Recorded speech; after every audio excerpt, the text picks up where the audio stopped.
చతుర్థి తిథికి చాలా విశేషమైనటువంటి స్థానాన్ని ఇవ్వడం జరిగింది. అందరూ కొన్ని కొన్ని మంచి పనులు చేయొచ్చు. చతుర్థి తిథి వద్దంటుంటాం. పంచమి తిథి మంచిది, సప్తమి మంచిది, షష్ఠి అనగానే వద్దంటాం. అష్టమి అనగానే భయపడతాం, నవమి అనగా భయపడతాం. కానీ కొన్ని తిథుల్లో చతుర్థి, అష్టమి, నవమి దేవీ భాగవతంలో కూడా చెప్పబడింది. ఇవి చాలా విశేషమైనటువంటివి. ఈ రోజుల్లో కనుక దేవతా సంబంధించినవి ఏదైనా చేస్తే సంకష్టములు పోతాయి. సంకష్టహర చతుర్థి, హరించేవాడు సంకష్టాలను. అయితే ఎవరి జన్మజాతక చక్రంలో అయినా కేతు ఉండే పొజిషన్స్ని బట్టి వాళ్ళకి ఆటంకాలు వస్తుంటాయి. ఒక్కొక్క గ్రహానికి అధిష్టాన దేవతలు ఒకరు ఉంటారు. కేతువుకి అధిష్టాన దేవత గణపతి, రాహుకి దుర్గా. అంటే అందుకే రాహు సంబంధించిన దోషాలు ఏమైనా ఉన్నాయి, దుర్గాదేవిని పట్టుకోండి అంటారు, క్లియర్ అయిపోతుంది. కేతు సంబంధించిన దోషాలు ఏదో ఉన్నాయి, గణపతిని పట్టుకోవాలి. మనకి ఏదైనా ఆటంకం జరుగుతుంది, ఇప్పుడు లగ్నంలో ఉందనుకోండి, వాళ్ళు ఎదగడు తొందరగా. లేకపోతే స్పిరిచువల్లోకి వెళ్తే మళ్ళీ బాగా ఎదుగుతాడు. ధనస్థానంలో ఉంది, లేకపోతే ధనానికి సంబంధం కలిగి ఉంది, డబ్బులు రాకపోవడం, వచ్చినా సరే పోవడం, కుటుంబంతో ఏదో విభేదాలు రావడం జరుగుతుంటుంది. అప్పుడు సంకష్టహర చతుర్థి చేస్తే ఇది క్లియర్ అవుతుంది. అయితే ఒక్కొక్క ప్లేస్లో ఉండే కేతువుని బట్టి ఒక్కొక్క ప్రక్రియ చేస్తూ సంకష్టహర చతుర్థి రోజు చేసినట్లయితే మరింత మంచి ఫలితాలు వస్తాయి. ఇప్పుడు లగ్నంలో ఉన్నాడు అనుకోండి, సంకష్టహర చతుర్థి నాడు ఎక్కువ ధ్యానం చేయాలి. ఓం గం గణాధిపతయే నమః, ఓం గం గణాధి మనసులో ఎప్పుడో తిప్పుతూ ఉండాలి. 1లో ఉన్నా 4లో ఉన్నా కూడా. ధనస్థానంలో ఉన్నాడు, అప్పుడు ఏం చేయాలి, మీరు స్వామివారిని గరికతో పూజించాలి. గరికతో కనుక పూజిస్తే కుటుంబాభివృద్ధి జరుగుతుంది, ధనాభివృద్ధి జరుగుతుంది, కుటుంబంతో ఉండే ఎడబాటు కూడా తగ్గుతుంది. శాస్త్రాల్లో గరికని చాలా విశేషంగా చెప్పారు. అయితే అది జలరాశుల్లో ఉన్నారనుకున్న కేతువు, తర్పణం చేసి ఆ గరికని పెట్టచ్చు. అగ్నితత్వ రాశుల్లో ఉంటే హోమం చేయాలి అదే గరికతో.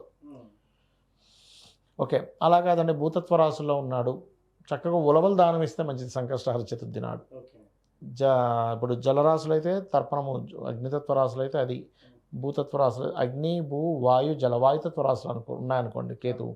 వాయుతత్వ రాశులు అంటే ఏమిటి అని చెప్పి చూసుకుంటే, అగ్నితత్వ రాశులు ఏంటి అని ముందుగా చూసుకుంటే మేషము, సింహము, ధనస్సు. భూతత్వ రాశులు వృషభము, కన్యా, మకరం. వాయుతత్వ రాశులు మిథునం, తుల, కుంభం. వాయుతత్వ రాశుల్లో ఉంటే మీరు ఎక్కువ వింటుండాలి గణపతికి సంబంధించిన ఏవైనా. జలతత్వ రాశులు అంటే ఏమిటి, కర్కాటకము, వృశ్చికము అండ్ మీనం. ఇవి చేయాలి. అయితే 3వ స్థానంలో ఉన్నాడు కేతువు. మీరు ఏం మాట్లాడినా మిస్కమ్యూనికేషన్ అయిపోద్ది.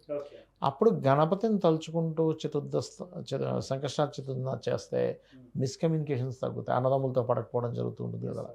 4లో ఉంటే కూడా మెడిటేషన్లా చేయాలని చెప్పాను. 4లో కనుక కేతు ఉన్నారు ఎవరికైనా, వాళ్ళ పేరు మీద సైకిల్ కూడా ఉండడానికి వీల్లేదు, పనికిరాదు, పోతుంది వాళ్ళకి, ఇంకా ఎక్కువ కష్టాలు వస్తాయి.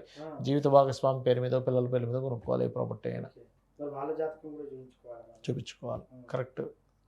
5లో ఉన్నాడు, సంతానం దూరం అవడం, ఫ్రెండ్స్తో ఇబ్బంది రావడం, షేర్ మార్కెట్లో గిరుక్కోవడం జరుగుతుంటుంది. అలాంటప్పుడు ఏదైనా ఒక మంత్రం తీసుకొని గురువుల దగ్గర, గణపతి మంత్రాలు ఉంటాయి, చాలా రకాలు ఉంటాయి గణపతులు. ఆ మంత్రం తీసుకొని రోజు అనుష్ఠానం చేసినట్లయితే పంచమ స్థానంలో ఉండే కేతు ప్రభావం తగ్గుతుంది. 6లో కేతు ఉన్నాడు అనుకోండి, శత్రువుడు అర్థం కాదు, రహస్యంగా శత్రువు వీడిని పాడు చేస్తూ ఉంటాడు, ఏమిట్రా ఈ పరిస్థితి అనిపిస్తూ ఉంటుంది. హోమం, గణపతి హోమం చేస్తే, గణపతి హోమాన్ని పెట్టుకున్నట్లయితే ఖచ్చితంగా క్లియర్ అవుతుంది. సప్తమంలో కేతు ఉన్నాడు, జీవిత భాగస్వామితోనే, పార్ట్నర్షిప్స్తోనే ఎప్పుడు ఏదో ఒక ఇబ్బందులు ఉంటూ ఉంటాయి. బట్ సప్తమాధిపతి బాగుంటే కొంచెం తగ్గుతుంది. కానీ అప్పుడు ఏం చేయాలి, జీవిత భాగస్వామితో కలిసి మీరు గణపతి పూజ చేసుకోవాలి, అప్పుడు ప్రభావం ఉండదు. అలాగే అష్టమంలో కేతు ఉన్నాడు, తాతగారు ఆస్తి పొరపాటును కూడా తీసుకోకూడదు. ఒకవేళ వస్తే దాన్ని అమ్మేసి కూడా కొనుక్కోవాలి. తాతగారు ఆస్తి తీసుకున్నాడంటే అయిపోయింది. ఇంకా అక్కడ సీక్రెట్ ఆర్గన్స్ మీద ఎఫెక్ట్ రావడం ఇట్లాంటివి ఎక్కువ జరుగుతూ ఉంటుంది తీసుకుంటే సహజంగా కూడా. 9th హౌస్లో కేతు ఉన్నాడు, తండ్రి మంచి దేవతా సంబంధమైన దీంట్లో ఉంటాడు, ఎక్కువ క్షేత్ర దర్శనాలు చేయాలి, అందులో ముఖ్యంగా గణపతి క్షేత్రాన్ని వెళ్ళడం కనుక చేస్తూ ఉంటే చాలా మంచిది. దశమకేతు ఆ వ్యక్తి ఉద్యోగంలో ఎంత రాణించాలని రాణించలేడు, కానీ వ్యాపారం చేస్తే రాణించగలడు దశమంలో కేతు ఉన్నప్పుడు. అయితే లాభస్థానాధిపతి కూడా బాగుండాలనుకుంటే ధనం ఏ రూపంలో వస్తుంది, ఏం చేస్తే ఈయనకి డబ్బులు వస్తుందని చూసుకోవాలి. లాభకేతు ఉన్నప్పుడు ఏమవుతుందంటే కొన్ని వ్యాపారాలకు బాగుంటుంది, అది ఉండే రాశిని బట్టి. కానీ లాభకేతు మంచివాడే చెప్పాలంటే, కానీ కొన్నిసార్లు వాళ్ళకి పడని వ్యాపారాలకు వెళ్తే ఇబ్బందినిస్తాడు. 12లో కేతు ఉంటే ఈ వ్యక్తికి కొన్నిసార్లు అంటే తండ్రి ఆస్తి పడకపోవడం, సెక్సువల్ రిలేటెడ్ సంబంధం విషయంలో కొంచెం ఇబ్బందులు రావడం, విదేశాలకు వెళ్ళడం వల్ల అక్కడ ఇబ్బంది పడి మళ్ళీ ఇండియాకి రావడం జరుగుతుంటుంది. అలాంటప్పుడు గణపతి ఆలయానికి వెళ్ళి అక్కడ మీరు కనుక ఏదైనా సేవ చేసినట్లయితే వ్యయస్థానంలో ఉండే కేతు ప్రభావం తగ్గుతుంది.